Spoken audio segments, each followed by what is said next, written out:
Hello guys, আজকে এসে পারি বাসার মধ্যে ফটফট করে বিরিয়ানি বানিয়ে নিলাম।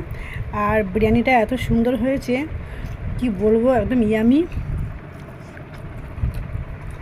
আর যার জন্য সবার সঙ্গে শেয়ার করছি। আর পুরো ব্লগ দেখার জন্য কিন্তু আমার ইউটিউবে যেতে হবে।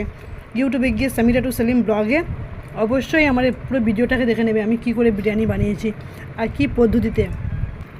তো অনেকেরই মনের মধ্যে আছে যেভাবে যে বিরিয়ানি করতে গেলে অনেক খরচা, কিন্তু আমি তো জানি বিরিয়ানি করতে গেলে কোনোই খরচা না।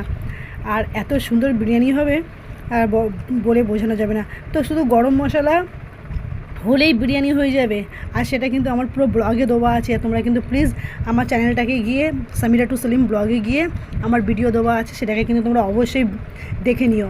আর পুরো ব্লগটাকে দেখে নেবে যে আমি কী পদ্ধতিতে কীভাবে বিরিয়ানি বানিয়েছি, তাহলে তোমরা বুঝতে পারবে যে বিরিয়ানি করা অনেক ইজি আর তোমাদের ভুল ধারণাটাও ভেঙে যাবে। তো বাই বাই, টাটা, আল্লাহ হাফিজ।